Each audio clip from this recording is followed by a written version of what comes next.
नमस्कार दोस्तों, स्वागत करता हूं आप सभी का एक बार फिर से मेरे YouTube चैनल पर जिसका नाम है हेल्प योरसेल्फ। आज के वीडियो में हम बात करेंगे भारत में आने वाले विभिन्न जो ब्रिटिश अधिकारी थे उनके पद और उनके समय के महत्वपूर्ण घटनाओं के बारे में। तो चलिए बिना टाइम वेस्ट किए वीडियो को शुरू करते हैं। सबसे पहला पद था बंगाल के गवर्नर।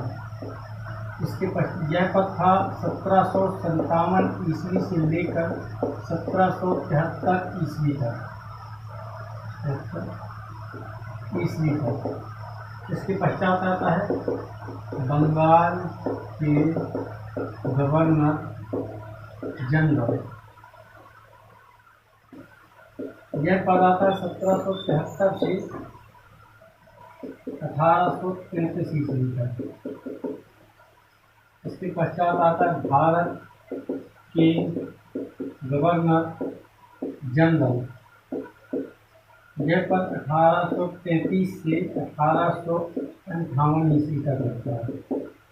वायसराय पद आता है इसके पश्चात। यह पद 1858 से 1946 ईस्वी तक रहता है। इसके पश्चात आता है गवर्नर जनरल। यह आपका 1947 ईस्वी से लेकर 1950 ईस्वी तक रहता है। चलिए देखते हैं बंगाल के गवर्नर कौन कौन थे, उनके बारे में महत्वपूर्ण तथ्य इत्यादि पर चर्चा करते हैं। Robert Clive. हम केवल उन्हीं विषयों पर चर्चा करेंगे या उन्हीं घटनाओं को देखेंगे जो कि परीक्षा की दृष्टि से महत्वपूर्ण है। शुरू करते हैं रॉबर्ट क्लाइव से। क्लाइव ये बंगाल के पहले गवर्नर होते हैं, कहाँ के? बंगाल के। इनके समय में सबसे प्रमुख घटना है द्वैध शासन।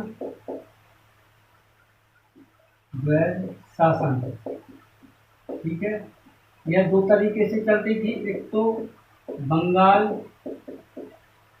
के नवाब के द्वारा, दूसरी ईस्ट इंडिया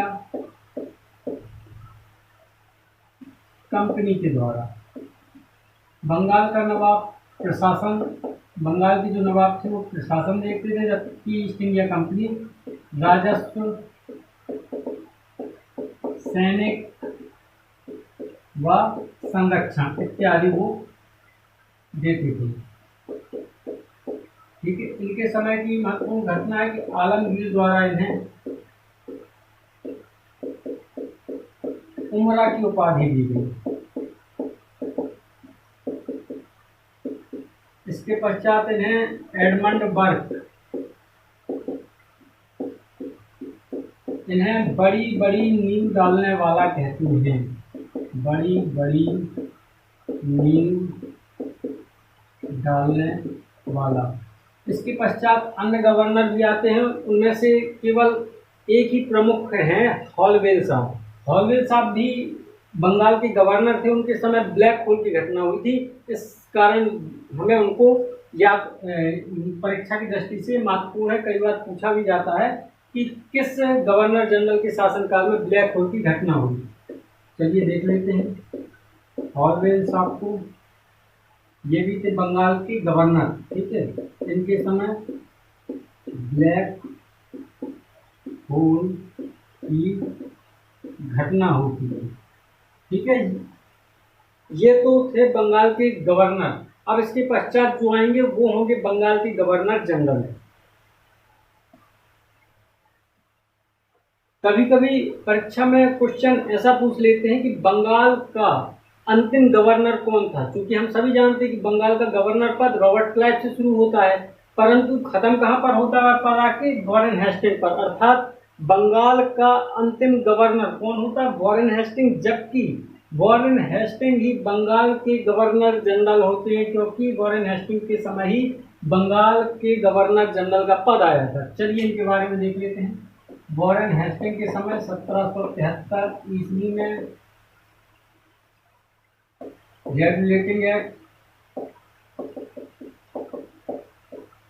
एक्ट, जिसके तहत 1774 में कलकत्ता में सुप्रीम कोर्ट की स्थापना की जाती है।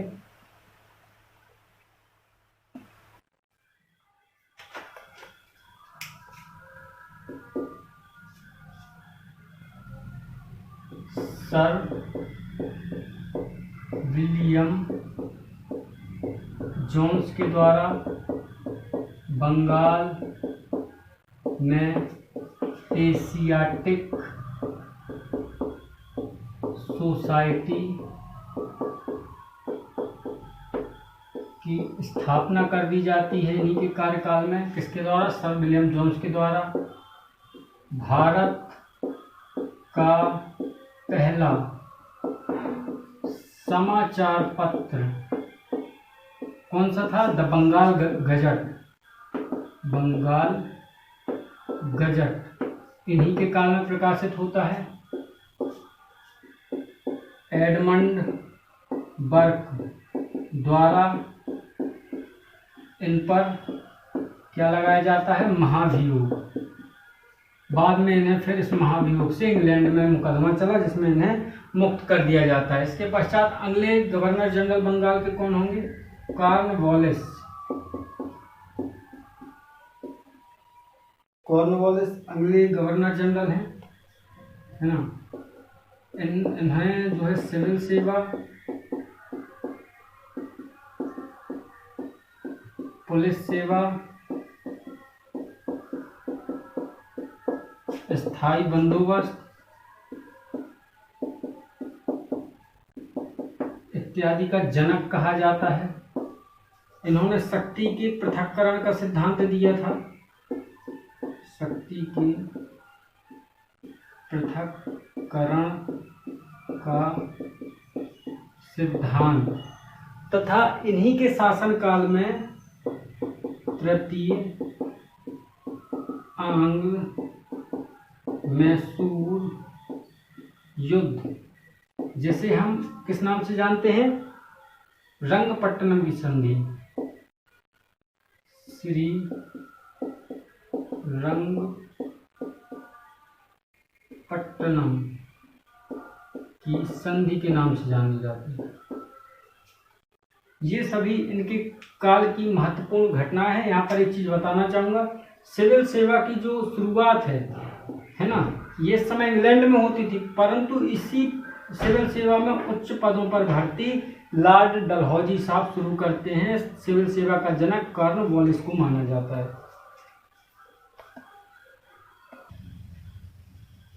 अब देखते हैं अगले बंगाल के गवर्नर जनरल कौन होते हैं? सर जॉन शोर साहब। इनके समय की दो घटनाएं प्रमुख हैं। एक तो इनके समय खारदा का युद्ध किनके बीच होता है? मराठों व निजामों के मध्य। ठीक है। दूसरी चीज, जमींदारों को वास्तविक भूस्वामी बनाते हैं। इसके पश्चात आते हैं अगले बंगाल के अगले गवर्नर जनरल वेलेजली। वेलेजली साहब के समय की बहुत सारी महत्वपूर्ण घटनाएं हैं। इनका एक बहुत महत्वपूर्ण स्थान है तत्कालीन भारत में, जैसे कि इन्हें शेरे बंगाल कहा जाता है या बंगाल का शेर, शेरे बंगाल। ये 1799 में क्या करते हैं? प्रेस पर प्रतिबंध लगा देते हैं। 1799 में एक और महत्वपूर्ण घटना होती है इन्हीं के समय पे, चतुर्थ आंग्ल मैसूर युद्ध। इसमें टीपू सुल्तान की हत्या कर दी जाती है। फिर होती है बसीन की संधि। बसीन की संधि किसके मध्य होती है? पेशवा बाजीराव व अंग्रेजों के मध्य। इसके पश्चात होती है इनके समय की महत्वपूर्ण घटना सहायक संधि। लागू किसने की थी? बेलेज अली साहब ने, जबकि प्रस्तावित की थी इसको, लाई गई थी किसके द्वारा? फ्रांसीसी गवर्नर थे डुप्ले साहब, तथा सर्वप्रथम इसे किसने स्वीकारा था? सर्वप्रथम स्वीकारा था हैदराबाद के शासक ने।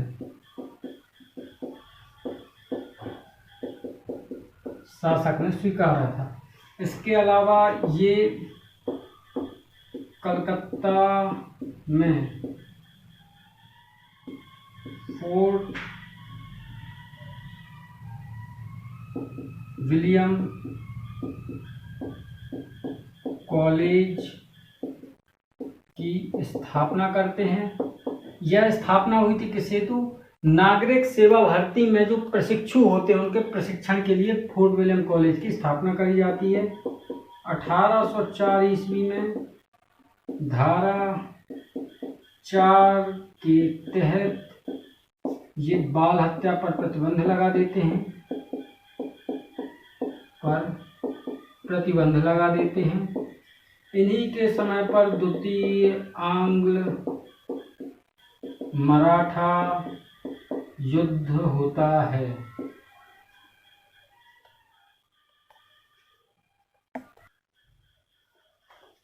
बेलेज अली साहब के बाद आते हैं जॉर्ज वार्लो, माफ कीजिएगा, बेलेज अली साहब के बाद कॉर्नवालिस को पुनः बंगाल का गवर्नर जनरल बनाया जाता है। वालिस, इनकी 1805 में गाजीपुर में हत्या कर दी जाती है। फिर आते हैं जॉर्ज वार्लो साहब। जॉर्ज वार्लो साहब के समय की एक ही महत्वपूर्ण घटना है, कौन सी? वेल्लोर का सिपाही विद्रोह। फिर आते हैं लॉर्ड मिंटो फर्स्ट। इनके समय की महत्वपूर्ण घटनाओं में से एक है जैसे अमृतसर की संधि। यह किसके मध्य हुई थी? तो यह हुई थी महाराजा रंजीत व मिंटो फर्स्ट के बीच, और इसी संधि पर हस्ताक्षर किए थे मैटकॉफ साहब ने। इनके समय 1813 का चार्टर, जिस पर भारतीय शिक्षा पर प्रतिवर्ष 1,00,000 रुपए खर्च करने का प्रावधान आया। 1813 के चार्टर के तहत ही ईसाई मिशनरियों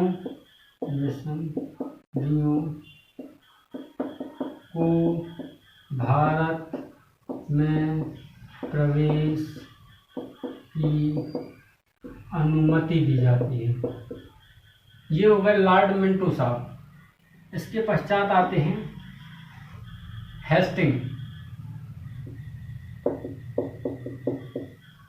हेस्टिंग को मार्क्विस्ट ऑफ हेस्टिंग की उपाधि दी गई थी। मार्क्विस्ट ऑफ हेस्टिंग, इन्हें क्या दी गई थी? उपाधि। इनके समय एल्फिस्टन द्वारा सर्वप्रथम मद्रास के 12 महल में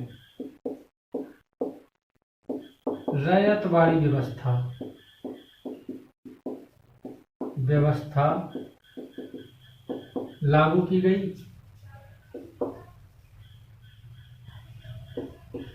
सागौली की संधि होती है इनके समय पर। कब? 1816 आंग्ल नेपाल युद्ध के नाम से जाना जाता है इसे। इसके अलावा 1817 में ये मराठाओं का दमन कर देते हैं। इसके अलावा ये पिंडारियों का दमन करते हैं।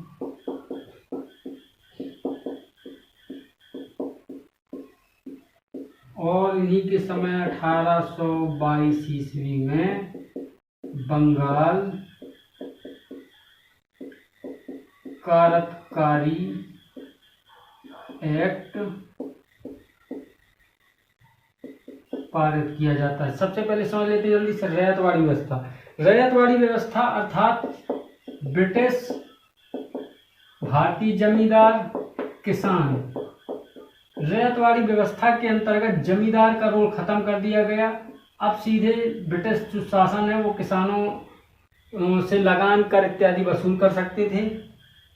पिंडारी क्या होते थे? पिंडारी हिंदू और मुस्लिम का एक संघ होता था जो कि अंग्रेजों के विरुद्ध कई प्रकार की गतिविधियां करता था। इसमें मुस्लिम दो प्रमुख थे, करीम खां, एक चीटू खां। इसके आगे आता है बंगाल करारकारी एक्ट। ठीक है। अगले जो ब्रिटिश अधिकारी थे वो थे लॉर्ड विलियम बेंटिक, जो कि भारत के गवर्नर जनरल, अर्थात लॉर्ड विलियम बेंटिक के समय बंगाल का गवर्नर जनरल पद समाप्त करके भारत का गवर्नर जनरल पद लाया गया। तो अंतिम बंगाल के governor general Lord William Bentinck होते हैं और लॉर्ड विलियम बेंटिक ही भारत के पहले गवर्नर जनरल होते हैं। चलिए देखते हैं इनके बारे में। इनके काल को शांति का काल कहा जाता है, अर्थात कोई युद्ध नहीं हुआ इनके समय। 1829 में सती प्रथा पर प्रतिबंध, राजा राममोहन राय के समय की बात है ये। धारा 7 के तहत ठगी प्रथा का अंत करवाते हैं ये इनके कर्नल स्लीमैन, जिनके नाम पर जबलपुर के पास सिलमनाबाद है। कर्नल स्लीमैन ठगी प्रथा का अंत करवा देते हैं। कलकत्ता में ये मेडिकल कॉलेज की स्थापना करवाते हैं ये। इसके अलावा ये क्या करते हैं? अंग्रेजी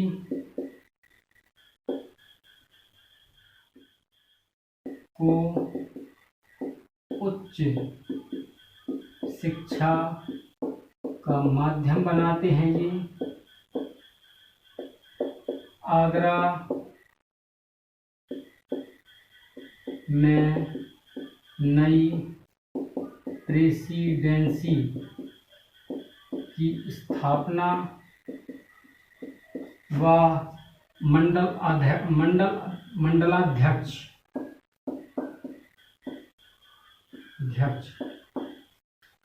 मंडल विभागाध्यक्ष, मंडल आयुक्त की नियुक्ति करते हैं। ठीक है। इनके समय एक वर्ड नाम का व्यक्ति था जो महालवाड़ी, वर्ड ने क्या किया? महालवाड़ी व्यवस्था में सुधार किया। और इसी वर्ड महोदय को क्या कहते हैं? उत्तर भारत की भू व्यवस्था का जनक भी इन्हीं को ही कहा जाता है। इसके पश्चात आते हैं मैटकॉफ साहब।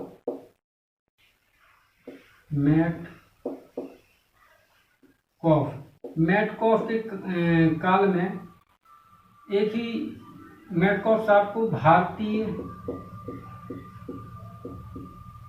प्रेस की स्वतंत्रता का मुक्तिदाता कहा जाता है। क्यों? क्योंकि इन्होंने वेलेज़ली द्वारा लगाए गए प्रेस के प्रतिबंध को हटा दिया था। इसके पश्चात ऑकलैंड आते हैं। ऑकलैंड साहब के समय आंग्ल अफगान युद्ध होता है।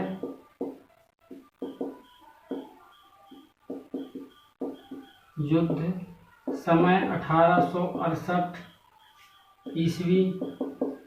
समय यहाँ पर महत्वपूर्ण नहीं है, घटना यहाँ पर महत्वपूर्ण है। इसके अलावा त्रिपक्षीय वार्ता होती है। किसके किसके बीच हुई थी ये त्रिपक्षीय वार्ता? शाह शुजा,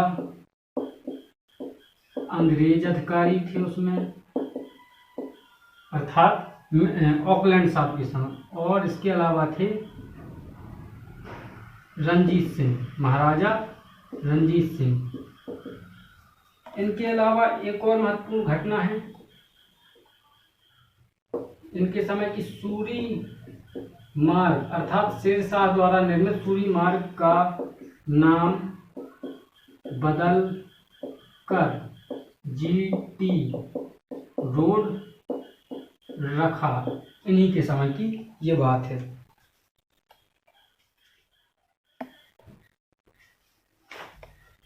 अगले हैं एलन बरो। एलन बरो के काल को अकर्मण्यता का काल कहते हैं। इनके समय में 1843 में दास प्रथा पर अंत लगा दिया जाता है और इनके समय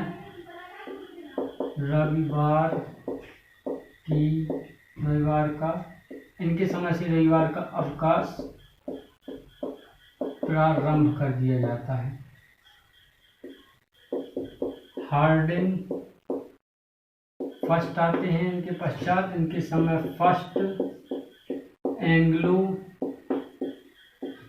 सिख युद्ध शुरू होता है इनके समय पर। इन्होंने क्या किया था, उड़ीसा में एक खोंड प्रजाति पाई जाती है जिनके बीच में उत्सव के टाइम पर या फिर किसी भी देवी पूजन के समय पर नरबलि की प्रथा थी, वह इन्होंने खत्म करवा दी, जिसके चलते उस खोंड प्रजाति द्वारा विद्रोह किया गया। खोंड प्रजाति कहाँ पाई जाती है? उड़ीसा में। तो इनके समय पे खोंड प्रजाति का विद्रोह होता है और इसके पश्चात सबसे अंत में इन्होंने शिशु प्रथा पर अंत लगा दिया। इसके पश्चात आते हैं लॉर्ड डलहौजी साहब।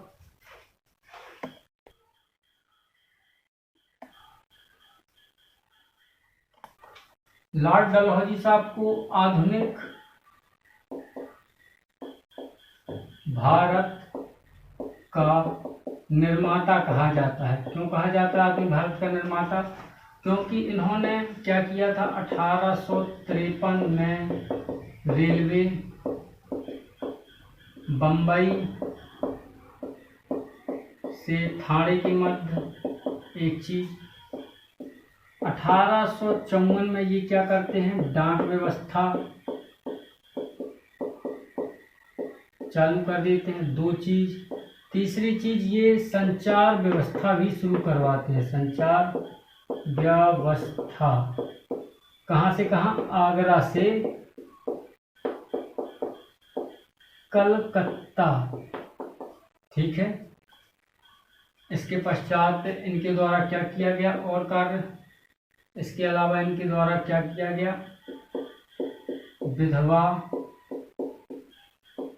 पुनर्विवाह अधिनियम पारित किया गया और यही अधिनियम आगे चल के वायसराय लॉर्ड कैनिंग के समय लागू हुआ। ठीक है। चार्ल्स वुड डिस्पैच एक्ट, जो कि कैसे संबंधित है, शिक्षा से संबंधित है, वह भी पारित हुआ। इनके समय संथाल विद्रोह होता है। ये अपने समय में गंगा में नहरें बनवाना शुरू करते हैं। गंगा नहर निर्माण, जो कि कब चालू हो जाता है? 1854 में ये नहरें चालू कर दी जाती हैं। इसके अलावा जीटी रोड का पुनर्निर्माण करवाते हैं ये।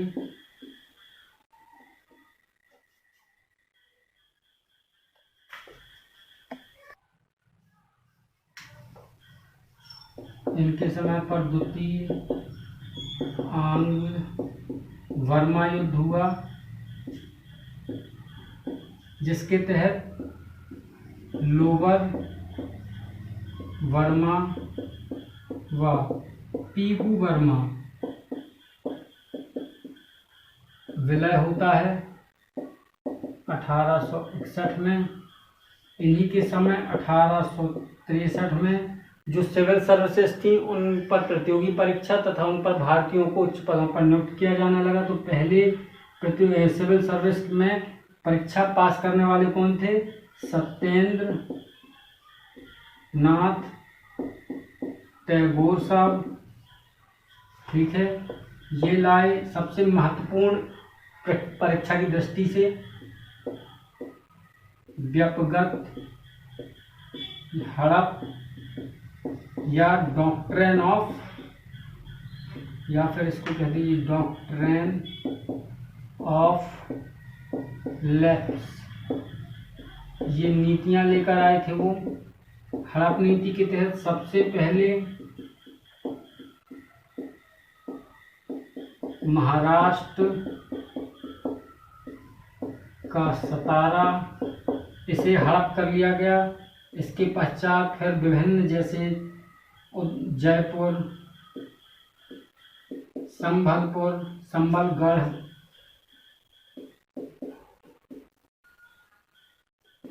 उदयपुर, झांसी इत्यादि को हड़प नीति के माध्यम से उन पर अधिकार कर लिया गया।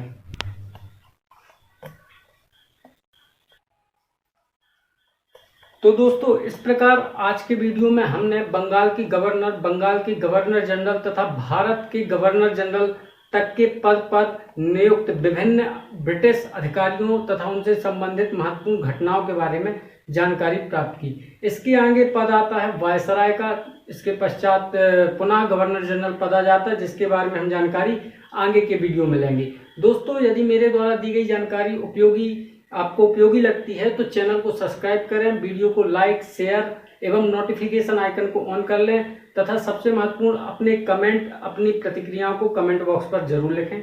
धन्यवाद।